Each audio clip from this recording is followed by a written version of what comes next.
perang pemikiran, maka disusupkanlah ideologi-ideologi sesat dari berbagai sudut.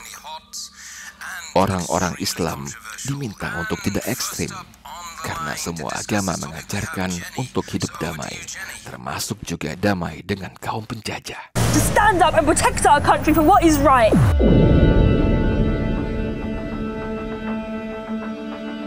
Para kapten dan kopralnya pun beserta para buzzer mereka mengulang-ulang narasi tersebut dan memviralkannya melalui berbagai media. Menurut saya, jawaban terhadap kesempitan berpikir dalam beragama yang mengancam Indonesia adalah menghidupkan kembali Islam liberal. So Jenny, you think that... Silahkan sholat 5 waktu katanya, 100 waktu pun boleh, asal tidak bicara jihad. We need to fight violence with violence. Violence is the only language they understand.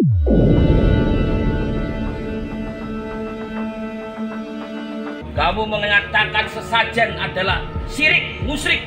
Bangsat kamu, Gus ya. It doesn't belong here. They made our loved ones suffer. Check it off. They've caused us to have... Silahkan bayar zakat, asal tidak dikirim ke rekening Intifada.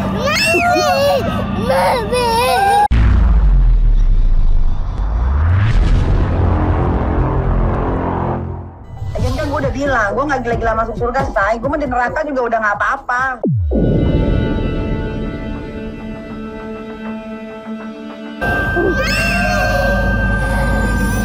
Silakan beragama sebaik-baiknya, asal agama jangan dibawa-bawa ke ranah politik.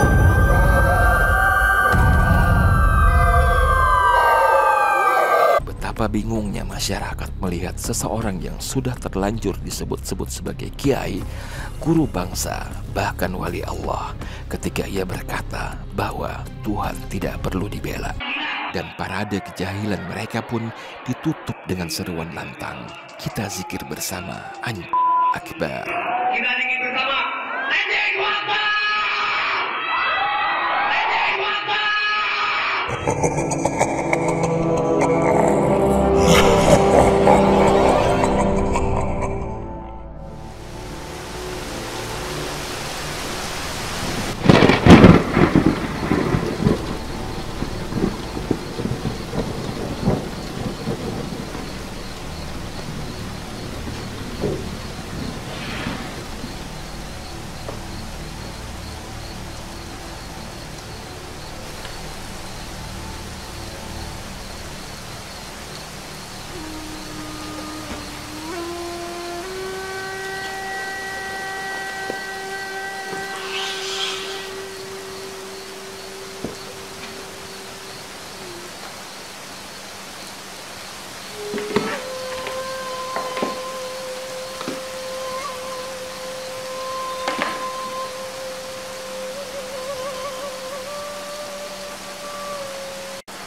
Pendiri Gerakan Indonesia Tanpa Jil, Akmal Syafril, dalam bukunya berjudul Islam Liberal 101 menyebutkan bahwa Ghazwul Fikri secara sederhana diterjemahkan sebagai perang pemikiran. Berbeda dengan perang fisik, perang pemikiran menggunakan data-data dan hasil pemikiran sebagai senjatanya. Peluru berganti dengan argumen, sedangkan kemenangan tidak ditentukan oleh banyaknya korban jiwa, melainkan banyaknya pendukung. Uyghurs are a Turkic-speaking Muslim minority in China, living mostly in the sensitive frontier province of Xinjiang. Saat ini, setiap kali istilah Ghazwul Fikri ini disebut, kita selalu membayangkan umat Islam dalam keadaan terpojok atau diserang dari segala arah. Media-media seperti televisi, radio, sosial media, semuanya membombardir Islam dengan informasi-informasi yang menyesatkan, dan kita dituntut untuk memberikan jawaban terhadap setiap tuduhan. Bahwasanya orang-orang yang masuk neraka itu juga bilang begitu. Persis banget dalam Al-Quran. Bilangnya gini, kalau saya tahu ujungnya begini, nggak gitu gue. Nah, jangan sampai nanti kita semua berakhir yang sama gitu maksudnya. Belum selesai narasi sesat dan tudingan buruk yang satu diatasi, disebarkan pula lagi narasi menyesatkan dan framing-framing busuk lainnya. Islam yang seharusnya moderat, mereka bajak menjadi tak bersahabat, bahkan radikal. Hanya karena agama Anda melarang, bukan berarti hukum juga melarang. Dia bukan lagi seorang yang percaya pada agama, tapi dia bukan ateis. Dia menyebut dirinya, dia lebih suka menyebut dirinya sebagai agnostik. Majelis agama dikuasai oleh orang-orang yang tidak demokratis? Kelihatannya mengarah ke sana, karena keputusan-keputusan yang dilahirkan oleh fatwa-fatwa oleh majelis-majelis agama ini, fatwa-fatwanya agak aneh gitu, cenderung tidak demokratis. Kan untuk mendirikan khilafah dipaksakan untuk menegakkan hukum-hukum Islam, syariat-syariat Islam yang nggak pas lah.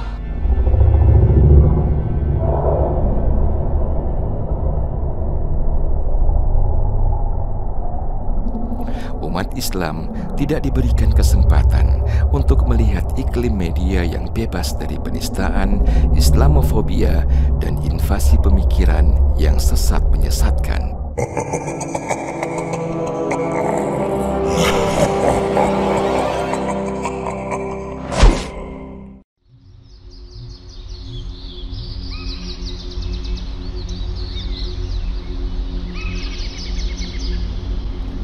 Dalam ghazul fikri yang dipergunakan untuk menundukkan lawan seringkali bukan akal atau argumen ilmiah, melainkan emosilah yang dipermainkan agar akal menjadi sesat, kehilangan pegangan, atau salah mengerti.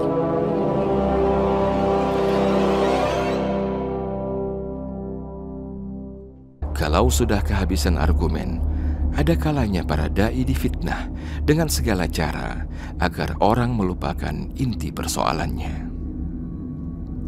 Ketika didebat, mereka akan mengatakan lawan debatnya sebagai orang yang tidak menghargai perbedaan. Ketika argumennya dibantah dengan dalil Al-Quran atau Al-Hadis, mereka bilang bahwa pendapatnya adalah ijtihad.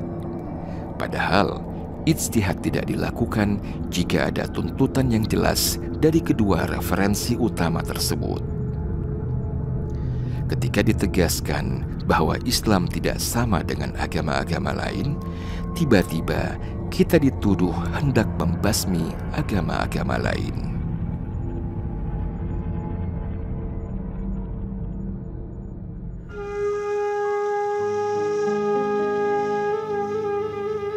Dari masa ke masa, ghazul fikri antara pendukung kebenaran dan para penentangnya terus terjadi.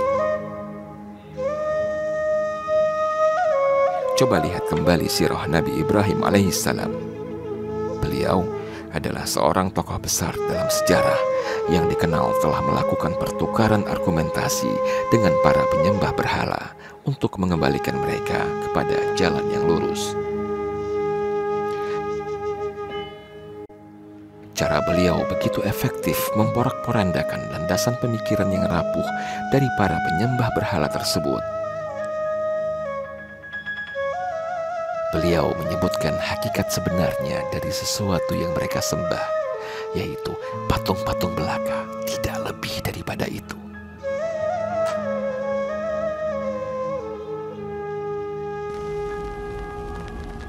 Mereka menyembah patung-patung itu hanya karena mereka melihat bapak-bapak mereka menyembahnya, tanpa mengetahui apa sebabnya dan tanpa memahami hakikat dari yang disembahnya itu.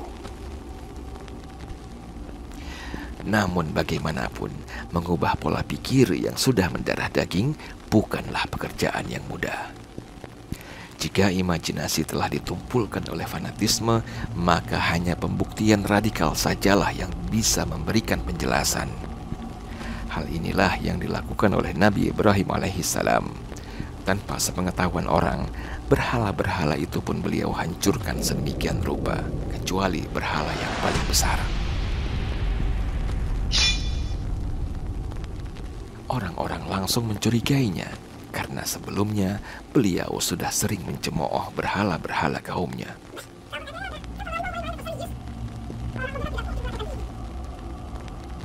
Beliau menimpakan semua tuduhan kepada berhala yang paling besar, yang paling perkasa di antara berhala-berhala lainnya.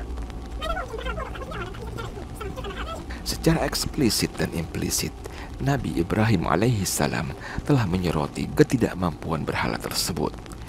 Berhala itu tidak mampu menolak tuduhan Nabi Ibrahim alaihissalam dan tidak pula mampu menyampaikan apa yang telah terjadi sebenarnya.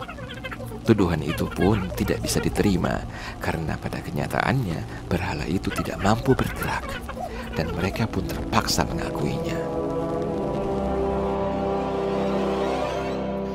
Pada kesempatan yang lain, Nabi Ibrahim alaihissalam berhadapan bukan dengan rakyat jelata, melainkan dengan seorang penguasa zalim.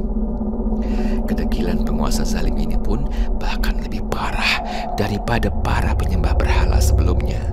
Karena yang satu ini telah menetapkan dirinya sendiri sebagai Tuhan.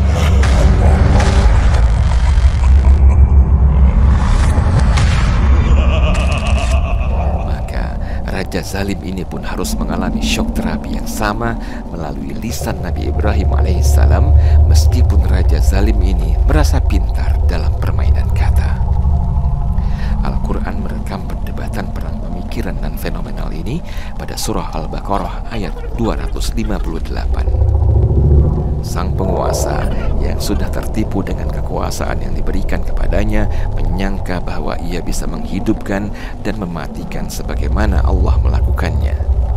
Ia berkilah dengan menunjukkan bahwa ia bisa memutuskan hidup mati seseorang, yaitu dengan memerintahkan pembunuhan terhadap satu orang dan membiarkan hidup yang lain.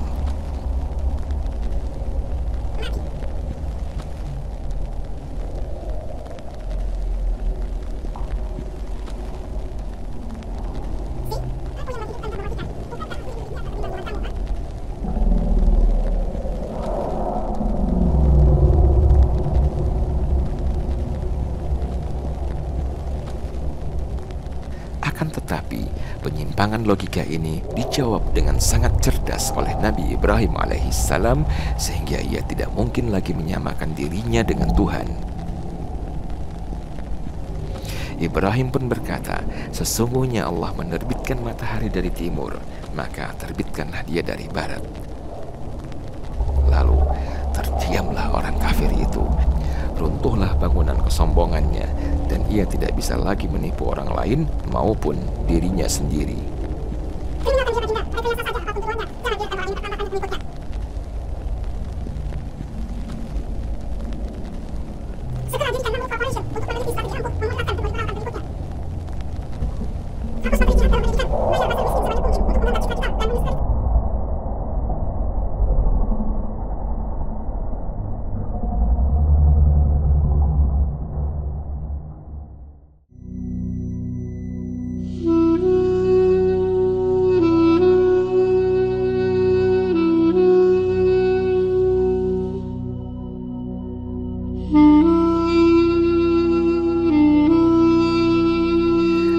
Nabi Ibrahim alaihissalam ini berulang kali dijadikan sebagai rujukan dalam Al-Quran ketika mendebat akidah kaum ahli kitab.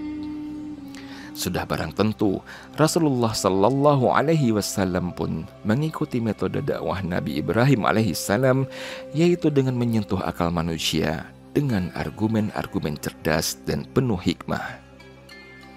Dan ghazwul fikri ini sendiri bukanlah hal asing dalam dakwah Rasulullah sallallahu alaihi wasallam.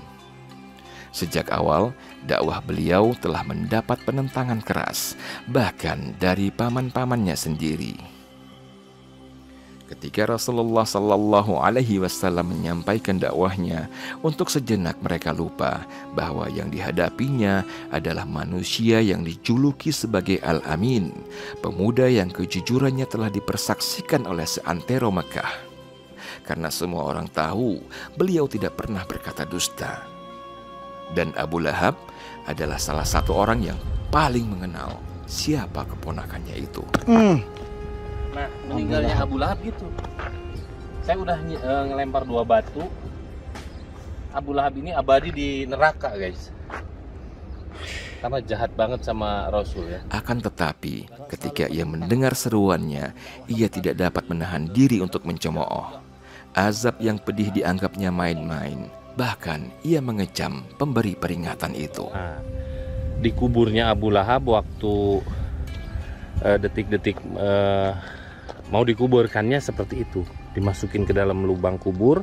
Dikuburnya bukan pakai tanah tapi pakai bebatuan. Didorong pakai kayu ya. Pakai kayu karena penyakit lepra ya, kusta. Takut menular kan? Takut menular. Dalam sebuah hadis yang diriwayatkan oleh Bukhari disebutkan bahwa suatu hari Nabi Sallallahu Alaihi Wasallam naik ke bukit seraya berseru, "Wahai sekalian manusia!" Orang-orang Quraisy pun berkumpul. Kemudian beliau bertanya, "Bagaimana sekiranya aku mengabarkan kepada kalian bahwa musuh di balik bukit ini akan segera menyergap kalian? Apakah kalian akan membenarkanku?" Mereka pun menjawab, "Iya." Beliau bersabda lagi, "Sesungguhnya aku adalah seorang pemberi peringatan kepada kalian. Sesungguhnya di hadapanku akan ada azab yang pedih." Akhirnya Abu Lahab pun berkata, "Apakah hanya karena itu kamu mengumpulkan kami? Sungguh kecelakaanlah bagimu." Silahkan share ke seluruh dunia bahwa makam Abu Lahab itu orang terlaknat di dunia ternyata bau bangkai guys di sekitarnya ya.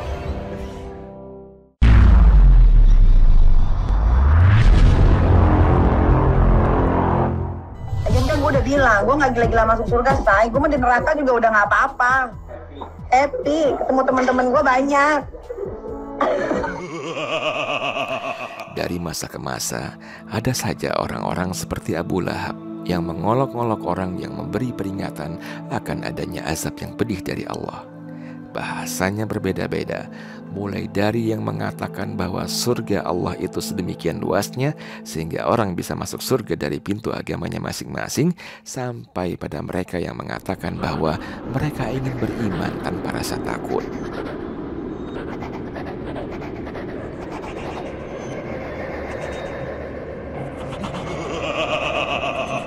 Bahkan yang mengatakan bahwa Allah Ta'ala tidak peduli manusia mau beragama apapun, ada.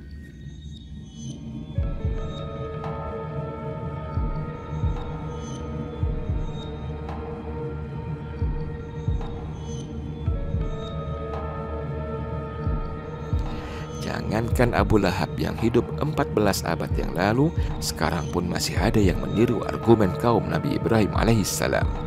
Buktinya, masih ada yang melakukan ritual-ritual tertentu tanpa mengetahui alasannya, tanpa menyadari bahwa mereka tengah menyekutukan Allah Subhanahu wa Ta'ala. Bahkan mereka marah ketika ritualnya disinggung dengan alasan bahwa yang dilakukannya itu sekedar meneruskan dan melestarikan tradisi nenek moyangnya. Kamu mengatakan sesajen adalah syirik, musyrik, bangsa kamu Gus ya.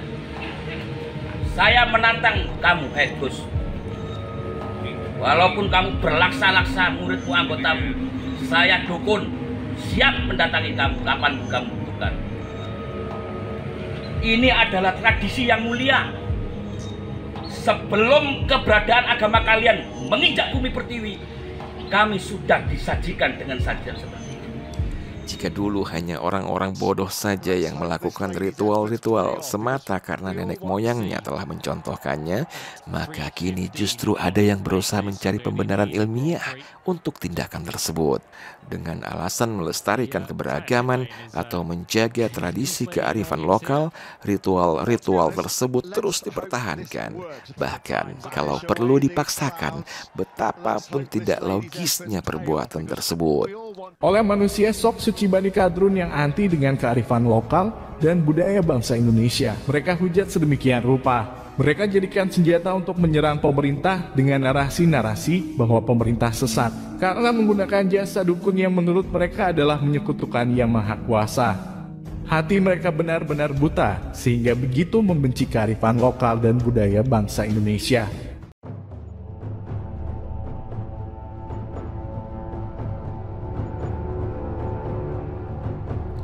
Mereka mereka yang terjun untuk melakukan invasi ke dalam pemikiran umat Islam dalam kancah pertempuran Ghazwul Fikri ini juga berbeda-beda pangkatnya.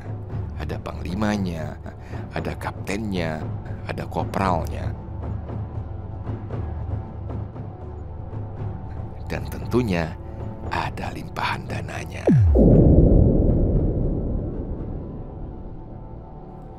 Yang panglima menciptakan siasat, yang kapten mengerahkan pasukan, yang kopral tinggal mengikuti saja. Jika panglima sudah berfatwa bahwa Ahmadiyah itu bukan aliran sesat karena Ghulam Ahmad tidak pernah mengaku sebagai nabi, maka para kapten dan kopralnya pun mengulang-ulang fatwa tersebut. Meskipun tidak seorang pun di antara mereka yang pernah mengakses atau membaca kitab Tazkirah yang menjadi pegangan kaum Ahmadiyah. Jika panglimanya sudah menyusun narasi bahwa pemeluk Islam yang menjalankan agamanya secara total tanpa tapi adalah bukan Islam yang moderat, dan jika bukan moderat pastilah radikal, maka para kapten dan kopralnya pun beserta para buzzer mereka mengulang-ulang narasi tersebut dan memviralkannya melalui berbagai media. Menurut saya, jawaban terhadap kesempitan berpikir dalam beragama yang mengancam Indonesia adalah menghidupkan kembali Islam liberal. Islam liberal di sini adalah Islam yang percaya pada kemerdekaan manusia untuk berpikir ketika menafsirkan ajaran Islam. Muslim liberal bukanlah Muslim yang tidak percaya pada Al-Quran, tapi Muslim yang percaya bahwa Al-Quran bukanlah buku yang isinya harus ditafsirkan secara literal. Muslim liberal bukanlah Muslim yang harus percaya begitu saja pada apa kata ulama. Muslim liberal bukanlah Muslim yang harus tunduk pada syariah. Muslim liberal adalah Muslim yang percaya pada anugerah Tuhan berupa kemampuan berpikir, berupa akal. Ini sudah terjadi pada kaum Kristen. Walaupun masyarakat Kristen tidak menggunakan kata liberal, tapi pada dasarnya mayoritas umat Kristen di dunia tidak percaya hidup ini harus dijalankan dengan menggunakan ayat-ayat suci Injil secara kaku.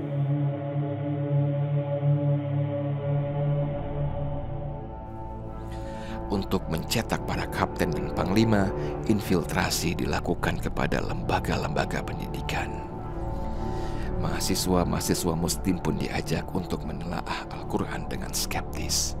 Batu pijakan awalnya adalah keraguan, sedangkan dermaga akhirnya adalah ketidakyakinan. Segala hal direlatifkan, seolah-olah manusia sepanjang hayatnya tidak pernah bisa menemukan satupun kebenaran absolut. Hasilnya, sekarang mahasiswa dari perguruan tinggi Islam pun tidak malu mengatakan, kita tidak bisa mengklaim bahwa agama Islam adalah agama yang terbenar, karena pada dasarnya semua agama memiliki kebenaran. Kebenaran itu tidak hanya bisa didapatkan dalam satu agama. Kita tidak hanya bisa mengklaim bahwa Islam itu yang terbenar, karena pada dasarnya semua agama itu mempunyai kebenaran. Mereka pun menyambut kedatangan mahasiswa baru dengan ucapan, selamat bergabung di area bebas Tuhan. Selamat bergabung dan selamat di area bebas Tuhan. Semoga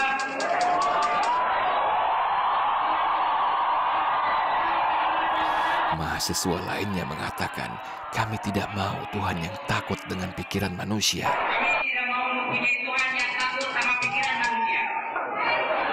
Maka ada Tuhan yang takut sama akal manusia. Kalau Tuhan itu ada Tuhan yang pengecut, sama dengan orang gila. Dan parade kejahilan mereka pun ditutup dengan seruan lantang, kita zikir bersama, Allahu Akbar. Kita zikir bersama, Allahu Akbar. Allahu Akbar.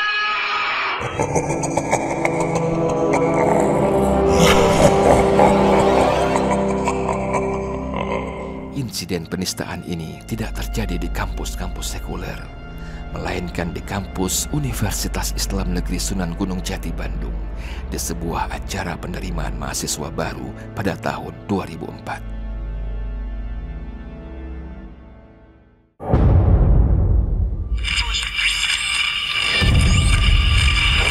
Untuk keperluan perang pemikiran, maka disusupkanlah ideologi-ideologi sesat dari berbagai sudut.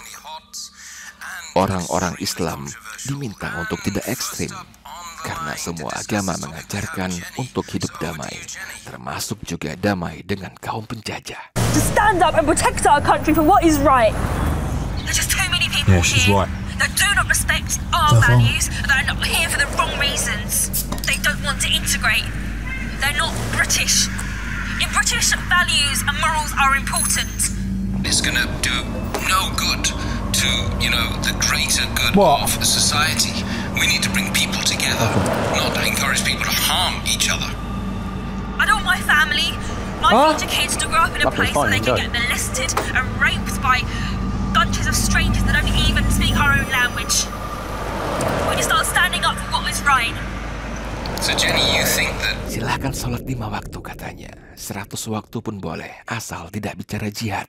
We need to fight violence with violence. Violence is the only language they understand. It is time to stand up for ourselves, individuals. What you wearing that for? We need to stand for ourselves, protect our families, protect our homes, our children, and our future children. They've It doesn't belong here. They made our loved ones suffer. Take it off. They've caused us to have pain. Silakan pergi naik haji, tapi tidak usah bawa pemikiran dari Arab Saudi ke tanah air. Kalau impor pemikiran dari Eropa, tidak ada yang melarang. Take it off. We're going home now. You're tired, aren't you, honey? I said take it off. Hey, you. What do you think you're doing? Yes. Come on, then. Oh my God.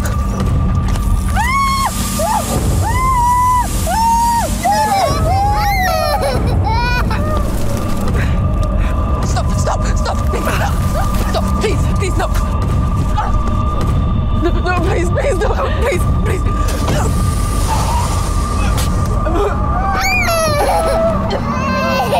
Silakan bayar zakat, asal tidak dikirim ke rekening Intifada.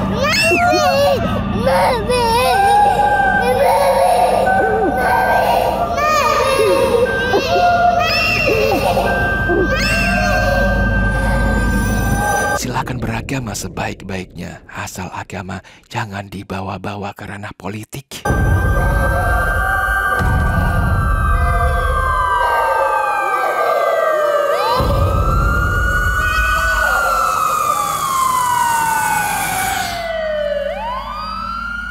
When did violence ever achieve anything apart from creating a cycle of violence upon violence? And secondly, what impact will this have on our coming generations? Pada akhirnya, pembicaraan tentang kebenaran pun dianggap absurd. Sehingga agama dikembalikan kepada selera masing-masing. Kepada kaum yang progresif, diajaklah untuk memodifikasi agama menurut tuntutan zaman. Sedangkan kepada kaum tradisional diseru untuk mempertahankan tradisi turun-temurun yang telah diwariskan oleh nenek moyangnya. Betapa gampangnya umat yang awam ketika guru agama pun mengatakan bahwa Islam bukan satu-satunya agama yang benar.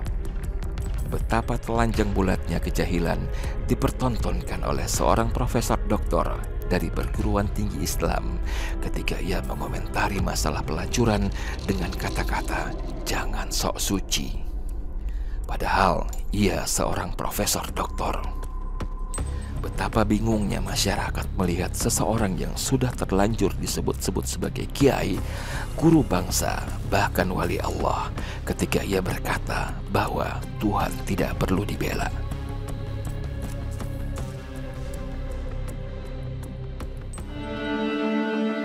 Al-Quran dan hadis adalah dua pegangan yang harus dijadikan rujukan oleh setiap muslim kapanpun dan dimanapun.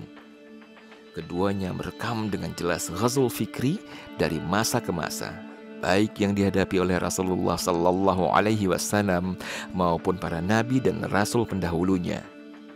Oleh karena Islam adalah agama yang disebarluaskan dengan ilmu, dan Islam itu sendiri mensyaratkan adanya pemahaman sebagai landasan bagi iman yang benar, maka sudah seharusnya umat Islam menjadi umat yang paling siap untuk terjun dalam pertukaran argumen dan retorika.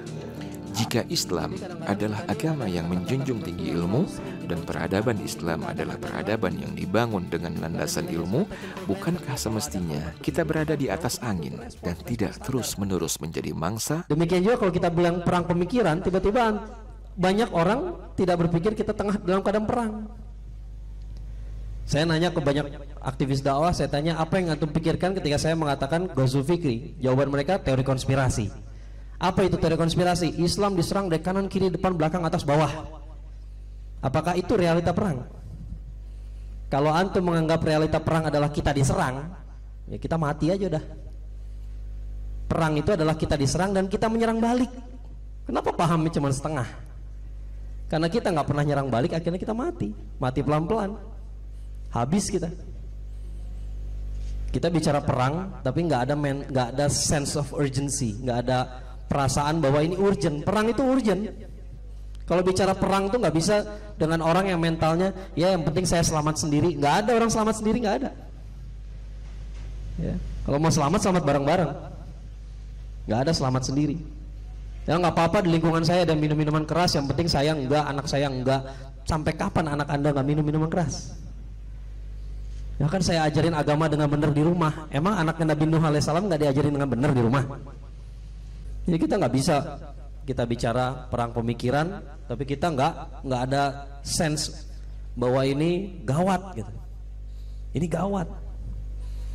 Makanya saya membahas Ghazul Fikri, tapi biasanya kalau di pengajian ibu-ibu ya, saya selalu mengatakan ibu-ibu mohon maaf kalau pengajian ibu-ibu biasanya pulang dalam keadaan tenang, tentram, dapat pencerahan. Kalau bahas Ghazul Fikri, ibu-ibu insya Allah akan pulang dalam keadaan resah, gelisah, panik. Karena memang seharusnya begitu. Kalau perang kita tenang-tenang aja ya habis kita dibom. Bicara perang itu gawat, kita tuh diserang. Dan sekarang pertanyaannya kita mau nyerang balik apa enggak?